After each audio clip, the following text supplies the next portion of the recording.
Welcome welcome welcome everybody. क्या हाल चाल है सबके? मैं एकदम बढ़िया। बहुत दिनों के बाद मुलाकात हो रही है। मैं थोड़ा सा बिजी हो गया था। अब I will be regular, promise. उसके बाद हम आज इंटर की आरटीपी डिस्कस करने के लिए आए हैं। वैसे एक महीना रह गया है पेपरों में। फुल दिल की धड़कनें बड़ी पड़ी हैं। अभी भी पॉसिबल है, जिनका हाल अभी भी खराब है, अभी भी एक ग्रुप पे फोकस करो। टाइम है। एक महीना दिन रात एक करो। पॉसिबल है क्लियर होना। मैंने लोगों को देखा है पास होते, इसलिए बोल रहा हूँ। दूसरा, दो पार्ट्स में आज इंटर की आरटीपी डिस्कस करेंगे। पहले हम सब्जेक्टिव डिस्कस कर लेंगे इस पार्ट में, और कल वाले पार्ट में हम एमसीक्यू डिस्कस कर लेंगे। तो question number 6 to question number 5 हम आज वाले पार्ट में डिस्कस करने वाले हैं। तो let's start without wasting our time. तो क्वेश्चन नंबर 6 क्या कहता है? Mister Prithviraj, registered under GST, is engage in supplying services in Maharashtra. ठीक है, मिस्टर पृथ्वीराज है जो सेवरल सर्विसेज देते हैं और मुंबई में रजिस्टर्ड है, महाराष्ट्र में। Yes, furnish the following information with respect to for the services provided and services received। मतलब वो प्रोवाइड भी करते हैं, मतलब आउटवर्ड सप्लाई भी है और रिसीव भी करते हैं, इनवर्ड सप्लाई भी है। नहीं भी बोलते तो इतना कोई बड़ी बात नहीं थी। For the month of February. ठीक है जी, फेब्रवरी के मंथ का पूरा डेटा दे रखा है। ये कितने सर्विसेज हैं? 7 सर्विसेज हैं। आगे पढ़ लें एक बार क्या है। Rates of CGST, SGST, IGST 9-9-18%। All inward and outward supplies are exclusive of tax, मतलब हमने टैक्स लगाना है उस पर। And all the condition necessary for availing ITC. कौन सा सेक्शन होता है एक बार बताओ जरा, कौन सा सेक्शन होता है for the conditions for availing ITC? लिखो लिखो, कमेंट सेक्शन में लिखो। Section 16 have been fulfilled. तो मतलब आईटीसी में कोई भी इनएलिजिबल नहीं है, सारे एलिजिबल हैं जहाँ पे मिलेगा। The turn over of mister Prithviraj was 2.5 crore in the previous financial year. अभी इसकी रेलेवेंस क्या है पता लग जाएगी क्वेश्चन में। Compute the net GST payable in cash by mister Prithviraj for the month of February. ठीक है, नेट जीएसटी पेबल का मतलब क्या हुआ कि आप आउटपुट जीएसटी निकालो, आप इनवर्ड जीएसटी निकालो, लेस करो, जो बचा, जो बैलेंस पेमेंट है, that is net GST payable. और ये हमेशा कैश में ही होता है। तो इन कैश मतलब net GST payable after deducting credit. ठीक है, तो हमें नेट जीएसटी पेबल निकालना है। तो एक बार हम इस आइटम्स को देख लें, 9 आइटम्स ट्रांजेक्शन्स को। 7 आइटम्स हैं। अगर हम इसमें पहले बाइफर्केट कर लें कि कौन सी आउटवर्ड है कौन सी इनवर्ड है, तो वो हमारे लिए बेटर हो जाएगा थोड़ा। तो Carnatic music performance given by mister Prithviraj. Given मतलब आउटपुट सप्लाई है। Outdoor catering services availed, avail मतलब इनवर्ड सप्लाई है।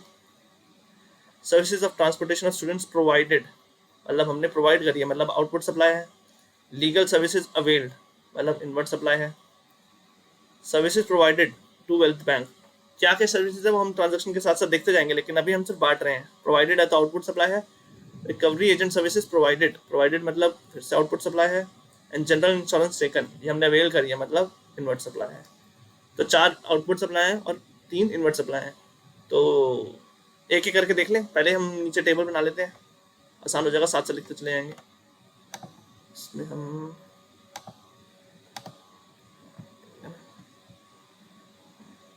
क्या बना लें? हम पहले स्टेटमेंट ऑफ, आंसर 6 है, स्टेटमेंट ऑफ आउटवर्ड सप्लाई। ठीक है जी।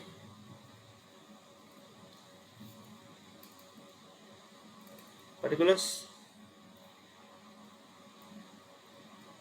IGST, CGST, SGST. ठीक है जी।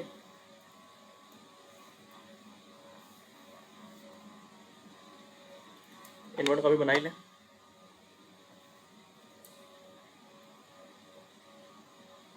Statement of inward supply, input tax side same तरीके से स्टेटमेंट है। Particulars IGST, CGST.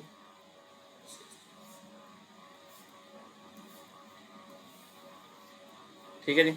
और ट्रांजेक्शन देखिए, थोड़ी साफ सफाई कर लो।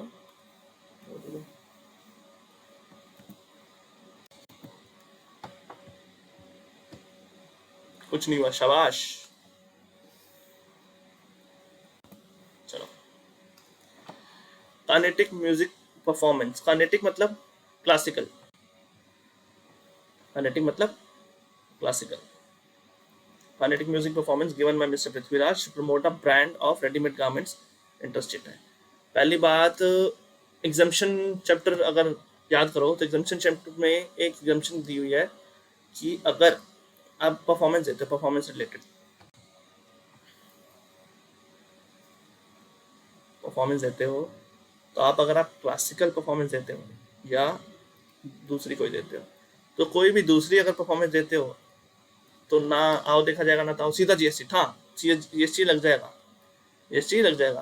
क्लासिकल में दो बाइफर्केशन है कि अगर आपने मोर देन कंसिडरेशन जो है वो मोर देन 1,50,000 लिया तो जीएसटी लगेगा, आप नहीं बच सकते।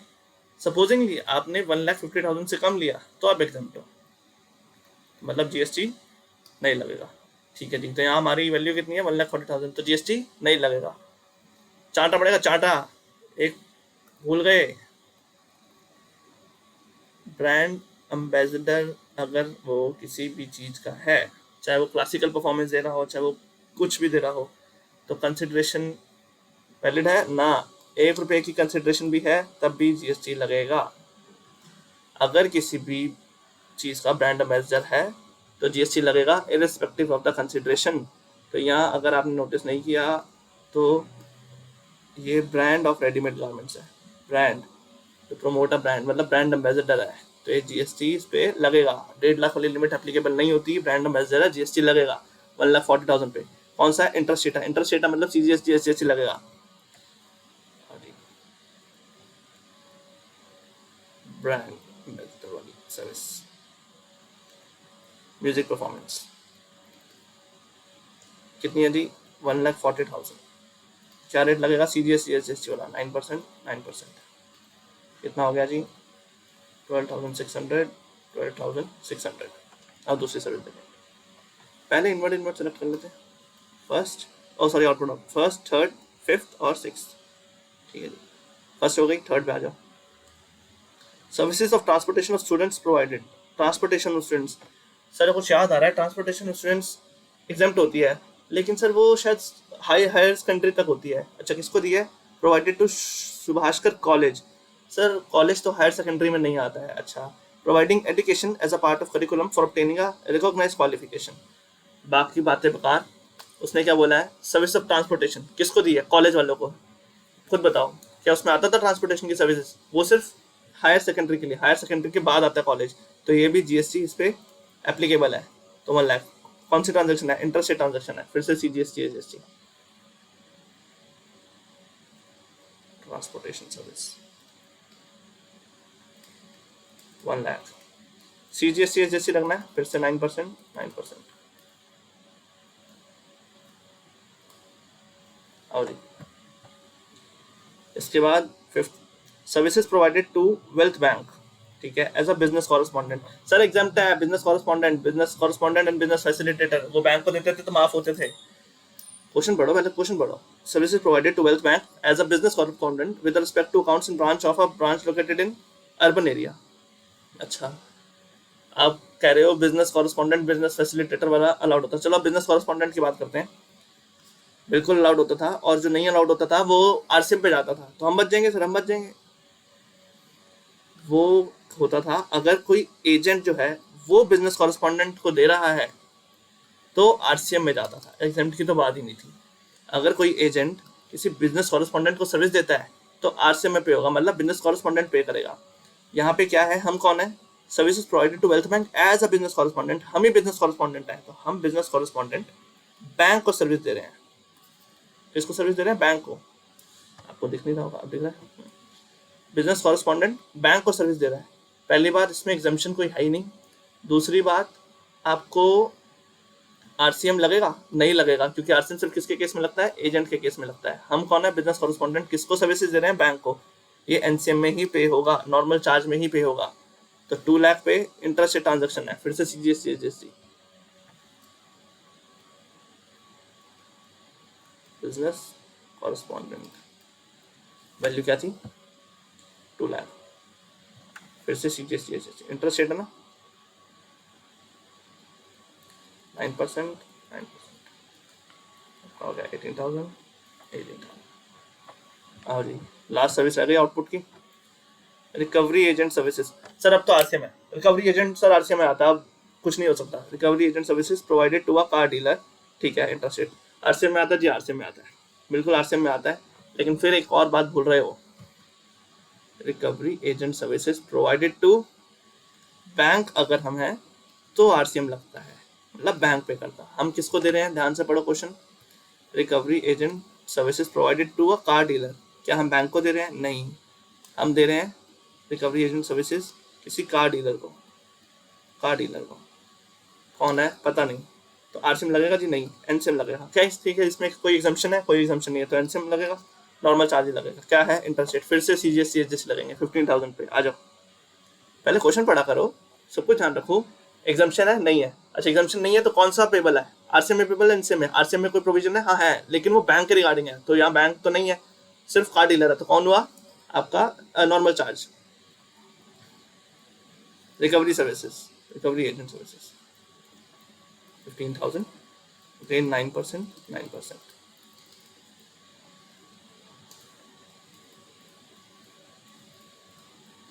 ठीक है जी, टोटल करें, जैसे कोई भी ट्रांजेक्शन नहीं आई, टोटल करो,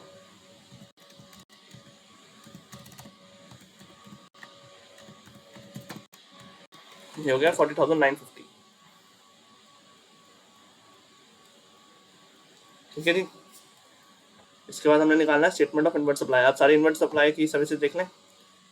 वाह, कहाँ देखेंगे, कहाँ पढ़ाओ पहले सब कुछ।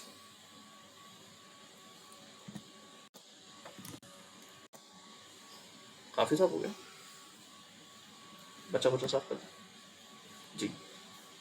हमने इनवर्ट सप्लाईज भी उड़ा दी, कौन कौन सी थी, ये वाली इनवर्ट थी, ये वाली इनवर्ट थी, और लास्ट वाली इनवर्ट। ठीक है, तीन ही सर्विसेज हैं। आप करें outdoor catering services.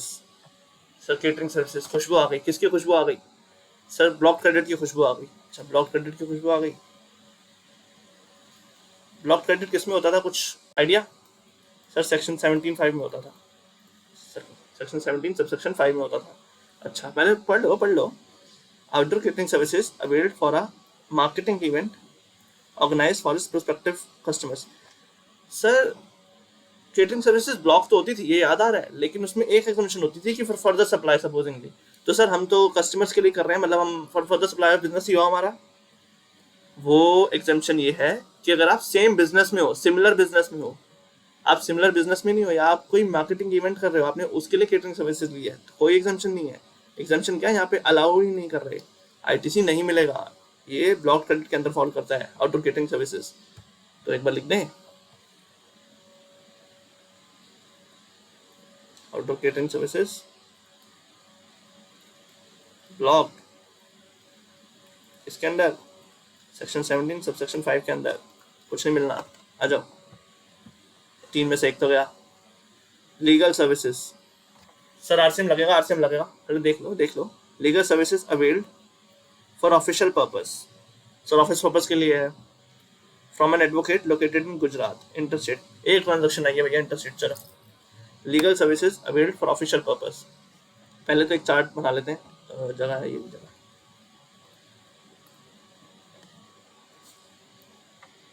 Legal services जो देते हैं एडवोकेट्स वगैरह, या तो हम गवर्नमेंट को देते हैं, या हम किसी अनरजिस्टर्ड को देते हैं। अनरजिस्टर्ड नहीं लिखते, बिजनेस एंटिटी को देते हैं। ठीक है, बिजनेस एंटिटी को देते हैं। तो जो गवर्नमेंट को देते हैं वो तो है एग्जेम्प्ट, वहाँ जीएसटी लगता नहीं। जो बिजनेस एंटिटी है वो दो तरीके की होती है, एक गरीब बिजनेस एंटिटी और एक अमीर बिजनेस एंटिटी। अमीर बिजनेस एंटिटी मतलब रजिस्टर्ड, और गरीब मतलब अनरजिस्टर्ड। अब एक बात बताओ, किसी अनरजिस्टर्ड से हम चार्ज ले सकते हैं क्या, नहीं ले सकते हैं, तो जीएसटी यहाँ भी एग्जाम्प्ट कर दिया गया है। एग्जाम्प्ट, यहाँ पे जीएसटी लगता है, बिल्कुल लगता है, और यहाँ जो जीएसटी लगता है वो आरसीएम पे होता है। एडवोकेट्स यहाँ भी पे नहीं करते, बिजनेस एंटिटी पे करेगी। तो हमने सर्विसेज ली है, लेने वाला कौन है, बिजनेस एंटिटी है, बिल्कुल बिजनेस एंटिटी है, बिजनेस एंटिटी ना। हाँ, क्या हम गरीब बिजनेस एंटिटी क्या अमीर बिजनेस एंटिटी है, हम रजिस्टर्ड है, हमारी टर्नओवर 2.5 करोड़ से ज़्यादा है, तो हम अमीर बिजनेस एंटिटी है। लीगल सर्विसेज अमीर बिजनेस एंटिटी को देता है तो किस में पे होता है, आरसीएम में पे होता है, तो आईटीसी तो मिल जाएगा ना, हाँ आईटीसी मिल जाएगा, बिल्कुल मिल जाएगा 1,75,000 पे। ट्रांजेक्शन कौन सी है, इंटर, ध्यान रखना इंटर गलती मत कर देना क्योंकि अभी तक सारी इंट्रा थी। कौन सी ट्रांजेक्शन है, इंटर ट्रांजेक्शन, क्या लगेगा, आईजीएसटी लगेगा 1,75,000 पे।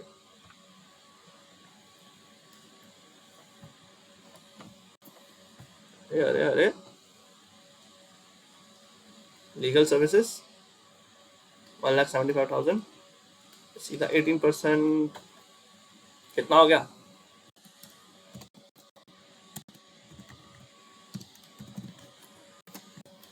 31,500। ठीक है जी, एक लास्ट ट्रांजेक्शन बची है, जनरल इंश्योरेंस। सर जहाँ तक हमें याद है कार वगैरह का हमें नहीं मिलता है, ब्लॉक क्रेडिट में आता है, पहले पढ़ लेते हैं पूरा। General insurance taken on a car with seating capacity 5, block credit रहा है सीटिंग कैपेसिटी अप टू 13, याद रखना, used for official purpose, interstate बात की बातें। मेरे को एक बात बताओ, थोड़ा सा पहले ब्लॉक क्रेडिट में ये बोला गया है 17.5 बोला करो ना, ब्लॉक क्रेडिट क्या कि आपको कार का बेनिफिट या मोटर व्हीकल वेसल वगैरह का बेनिफिट नहीं मिलेगा एक्सेप्ट 3 केसेस, याद है, रिवीजन करो, ट्रांसपोर्टेशन के लिए, ड्राइविंग पर्पस के लिए, supply of other motor vehicle के लिए, है ना। तो इनमें इन केसेस में आईटीसी मिल जाता है, बाकी किसी केस में आईटीसी नहीं मिलेगा।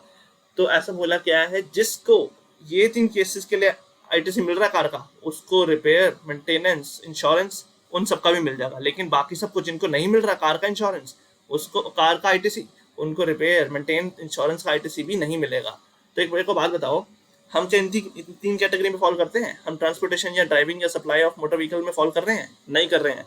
तो जब हमें ये नहीं मिला तो हमें इंश्योरेंस भी नहीं मिलेगा, तो हमारा general insurance taken on a car ये नहीं मिलेगा क्योंकि सीटिंग कैपेसिटी 5 है। अगर सीटिंग कैपेसिटी 13 से ज़्यादा होती तो हमें मिल जाता, तो 40,000 भी हमारे लिए गया, कोई आईटीसी नहीं मिलेगा। आ जाओ, तो जो जनरल इंश्योरेंस है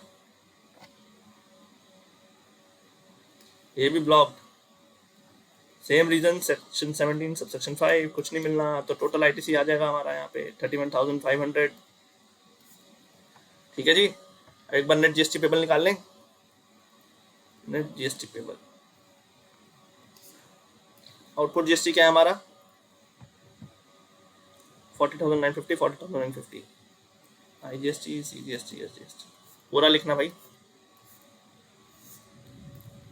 40,950, 40,950, इनवर्ट जीएसटी आईटीसी हमारा 31,500।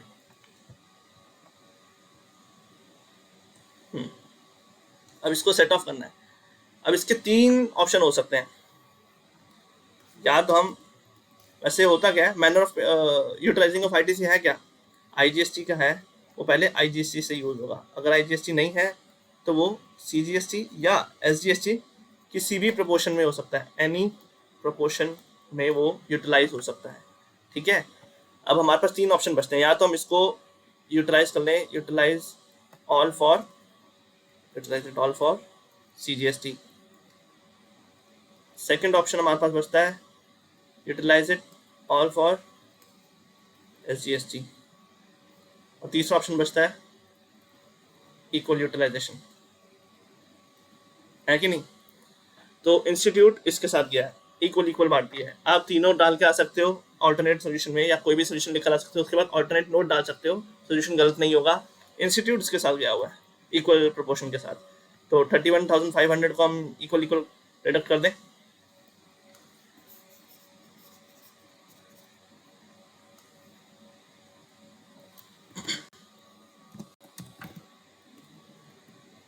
$15,750, 15,750 कितना हो गया,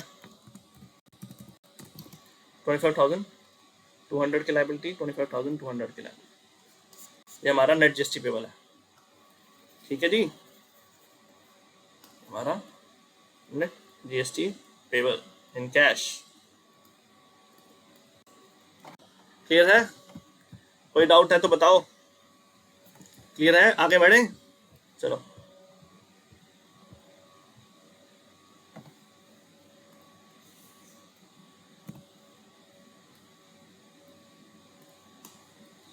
determine why the GST is payable in each of the following case.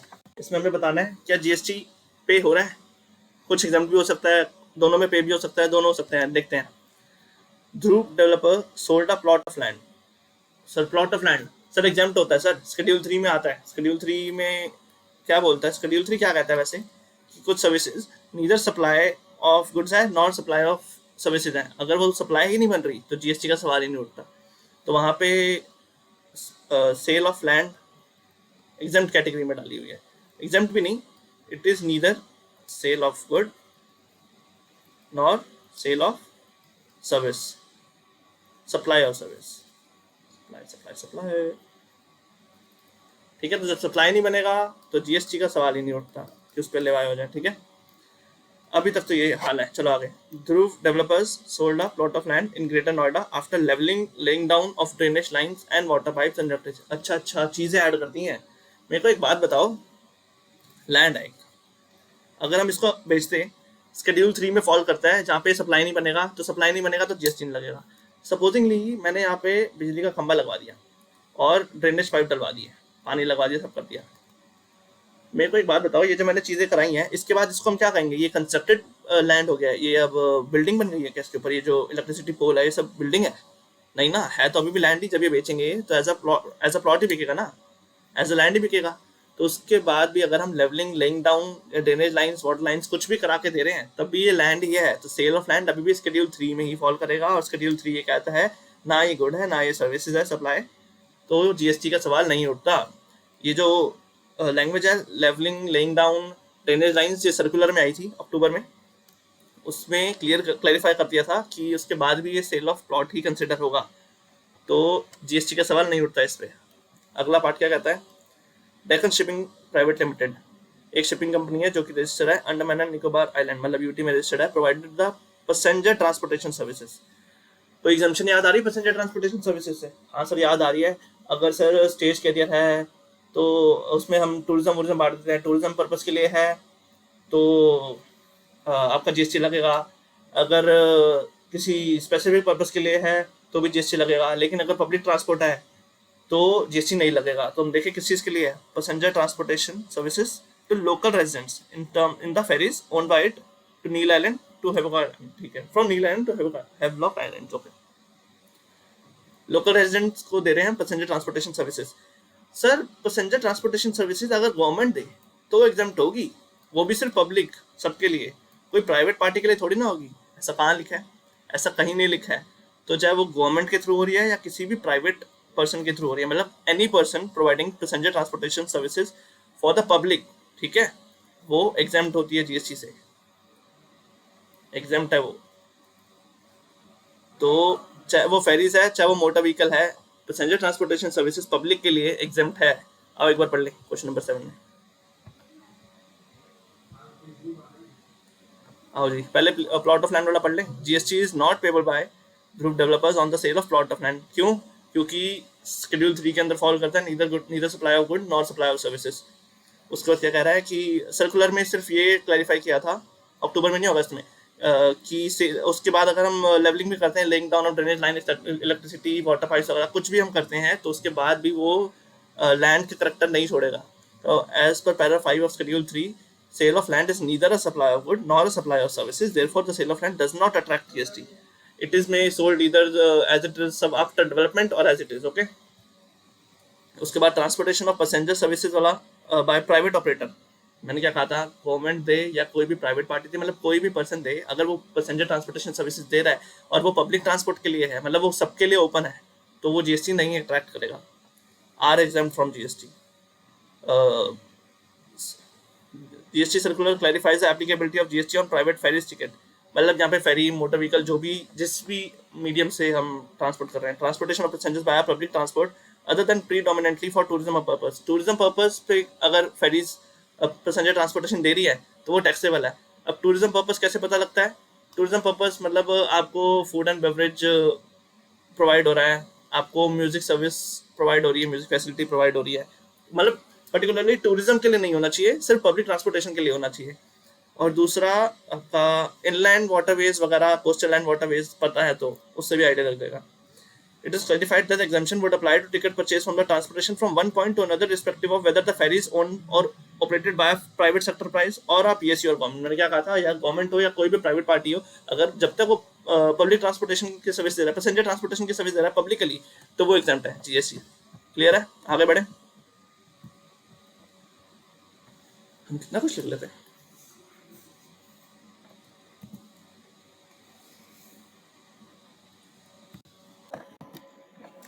चलो आगे चले। State the person liable to pay GST in the following, मतलब जीएसटी तो लग रहा है, अब कौन सा पर्सन लायबल है, मतलब नॉर्मल चार्ज में जाने वाला है या आरसीएम में, वो देखना है। Siddhi builders registered in Haryana rented out 20 residential units, अच्छा ठीक है, in Sanskriti society to Rudra technologies and IT firm registered in the state of Haryana for the accommodation of its employees.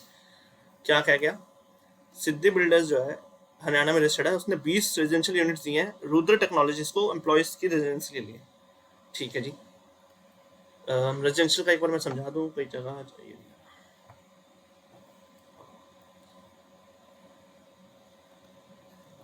Renting of immovable property लिखना है, ठीक है, इमूवेबल प्रॉपर्टी। इस case में अगर आप कमर्शियल प्रॉपर्टी की रेंटिंग कर रहे हैं, ठीक है, तो सीधा सीधा जीएसटी, ठीक है, किसमें, नॉर्मल चार्ज मैकेनिज्म में, मतलब फॉरवर्ड चार्ज में, ठीक है जी।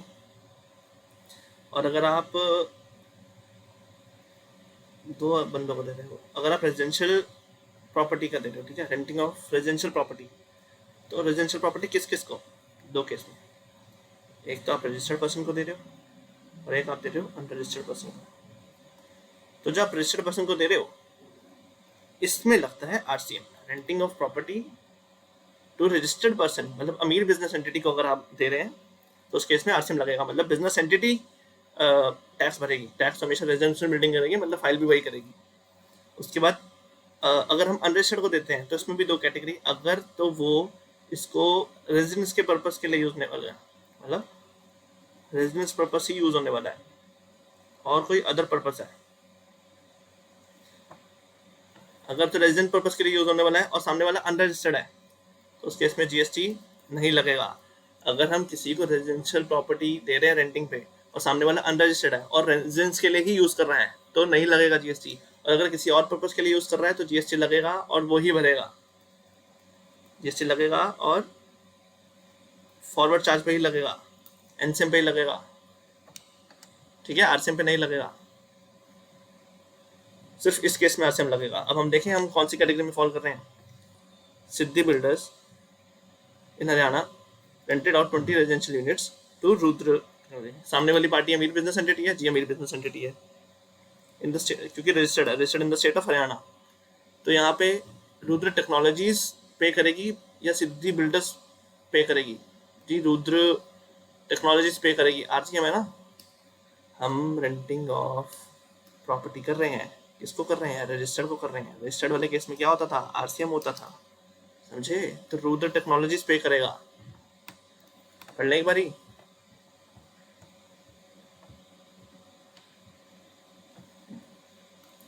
services pay provided by way of renting of residential dwelling for the use of residence is exempt from GST। किसके लिए, अगर सामने वाला अनरजिस्टर्ड हो तो। However, where the residential dwelling is rented to a registered entity, registered person, such exemption is not available। मतलब GST लगेगा, किस में लगेगा, आरसीएम में लगेगा। Further, tax on services provided by way of renting of residential dwelling to a registered person is payable by the recipient under reverse charge। ठीक है, तो कौन पे करेगा, Rudra technologies liable to pay GST. Clear हुआ, question चला क्या। और second point पढ़े, मिस्टर इंडिपेंडेंट केसेस है वैसे ही, mister Purohit consultant a partnership firm registered in Delhi as the regular tax payer provided sponsorship fees. Sir sponsorship exempt होती है, कोई भी पे नहीं करेगा, वो स्पॉन्सरशिप सर्विसेज एग्जाम्प्ट होती है, मान लिया, लेकिन कौन सी वाली, सिर्फ स्पोर्ट्स वाली, बाकी सब पे क्या लगता है, स्पॉन्सरशिप सर्विसेज पे क्या लगता है, जीआरसीएम लगता है सब पे, जी हाँ, सब पे नहीं लगता है, सिर्फ स्पॉन्सरशिप सर्विसेज उनके लिए या पार्टनरशिप फर्म या कोई बिजनेस एंटिटी अगर है तो उस केस में आरसीएम लगता है। ठीक है, एक बार पढ़ लें, mister Purohit a partnership firm registered in Delhi as a regular tax payer paid sponsorship fees. Purohit consultant ने पे करी है sponsorship fees of 70,000 at a seminar organize by the private NGO. अब partnership firm in Delhi, pay करने वाला कौन है? कोई business entity है क्या? पार्टनरशिप फर्म है क्या? जी हाँ, पुरोहित कंसल्टेंट पार्टनरशिप फर्म ही है। तो आरसीएम पे होगा? जी आरसीएम पे होगा। तो एनजीओ पे करेगा ना। आरसीएम जो पे कर रहा है, मतलब पुरोहित कंसल्टेंट ने फीस भरी है तो he is liable to pay. RCM Purohit consultant is liable to pay, ऐसे समझा करो। आरसीएम का कॉन्सेप्ट में समझ आए तो ये सप्लायर है, ये रेसिपिएंट है, ये गवर्नमेंट है। यहाँ से जाता तो फॉरवर्ड चार्ज होता, ठीक है, गवर्नमेंट है। यहाँ से जाता ये इसको देता, तो ये था नॉर्मल चार्ज मैकेनिज्म। आरसीएम में क्या होता है? Government, supplier, recipient. ये सिर्फ इसको फीस पे करता है, जो टैक्स है वो डायरेक्ट रेसिपिएंट पे करता है।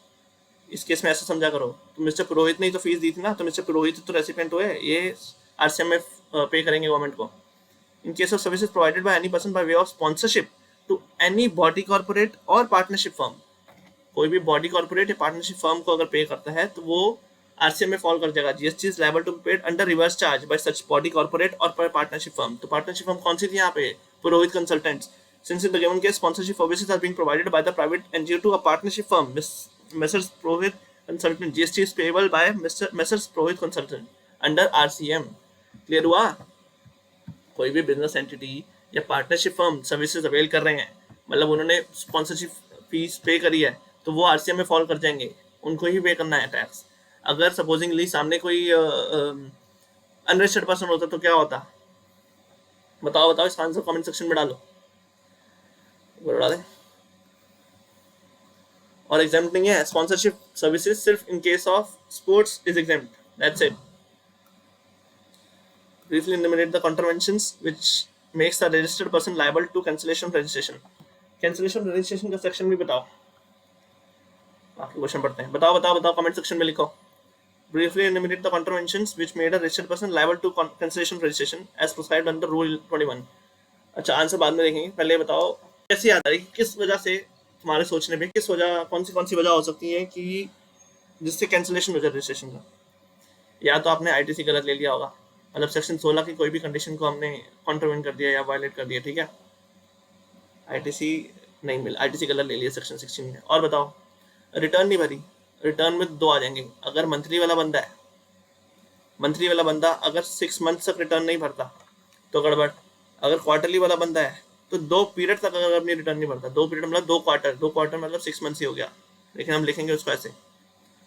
और अगर हमने कोई एंटी प्रॉफिटेरिंग मेजर्स, एंटी प्रॉफिटेरिंग की प्रोविजंस कॉन्ट्रावेंट करें, ठीक है। और बताओ और क्या हो सकता है? जब हम रजिस्टर करा रहे होते हैं तब क्या क्या चाहिए होता है? बैंक अकाउंट चाहिए होता है ना, बैंक अकाउंट डालो। तो अगर आपने बैंक अकाउंट डिस्क्लोज ही नहीं करा अभी तक, ठीक है, अगर आपने जो प्लेस ऑफ सप्लाई बताई हुई है वहाँ से आप कोई बिजनेस कंडक्ट ही नहीं करते हो, बिजनेस कंडक्ट नहीं करते, तो कैंसिल हो सकता है। अच्छा जी, और बताओ रीज़न।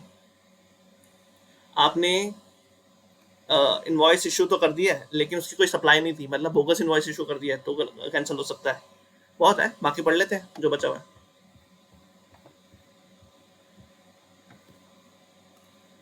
जो बिजनेस, जो प्लेस ऑफ बिजनेस है वहाँ से कोई बिजनेस कंडक्ट नहीं हो रहा है, कोई बिल इशू करते हैं, मतलब कोई इनवॉइस इशू करती है, एंटी प्रॉफिटेरिंग मेजर के प्रोविजंस हमने वायलेट कर दिए, हमने बैंक अकाउंट फर्निश नहीं करा, हमने आईटीसी गलत ले लिया, सेक्शन 16 की कोई कंडीशन गलत ले ली है, हमने जीएसटीआर 1 नहीं भरी for more than period in excess of outward supply declared by. अच्छा, ये नहीं है, ये क्या कह रहा है कि जीएसटीआर 1 में जिसमें हम आउटवर्ड सप्लाई दिखाते हैं, जिसमें हम सेल दिखाते हैं, उसमें हमने ज़्यादा सेल दिखा दिया, लेकिन जब हमने पे करने का टाइम आया, मतलब 3B में जब पे करने का टाइम आया तब हमने सब कम करा। सपोजिंगली हमने 100 रुपये जीएसटीआर 1 में दिखा दिए और 90 रुपये ही पे करे, तो हमने यहाँ जो पे कर रखे हैं ना, तो इस वजह से भी आप कैंसिल कर सकते हो कि आप दिखा 100 रुपये रहे हो, भर 90 रुपये रहे हो, ठीक है। और आपने रिटर्न फाइल नहीं करी 6 महीने तक, जो रेगुलर पर्सन है, और जो क्वार्टरली पर्सन है उसने 2 टैक्स पीरियड तक नहीं भरी, हो गया था, बस एक पॉइंट रह गया था, ठीक है। क्लियर है? कोई भी डाउट है तो कमेंट सेक्शन में टेलीग्राम पे आप लिख सकते हो मेरे को। State the order in which every taxable person discharges his tax and other dues. यार ये तो आता होगा आपको कि हमने अगर अपनी लायबिलिटी पे करनी है तो कैसे करनी है जी, टैक्सेस पे करने हैं, पहले टैक्सेस पे करेंगे, अगर कोई और अदर ड्यूज हैं तो वो भी पे कर देंगे बाद में, ठीक है जी। तो पहले एक बात बताओ, फरवरी मार्च का पे करके चलूँ या पहले फरवरी का भी कुछ पेंडिंग था पहले वो पे करूँ? तो ऑफ कोर्स पहले वाला पहले पे करो। तो प्रायर पीरियड का कोई भी टैक्स है और उसके कोई अदर ड्यूज है तो पहले वो जाएंगे। अगर करंट पीरियड का उसके बाद कोई टैक्स है, मार्च के महीने का कोई टैक्स है तो फिर पे करूंगा और अदर ड्यूज पे करूंगा। उसके बाद सर एक स्क्रूटनी खुली हुई है सेक्शन 73 74 में। स्क्रूटनी 73 में नहीं निकलती। कौन सा सेक्शन है 73? डिमांड वाला। अगर सेक्शन 73 या 74 की कोई भी ड्यूज पेंडिंग है तो वो पे करेंगे, ठीक है। आओ पढ़ लेंगे परी।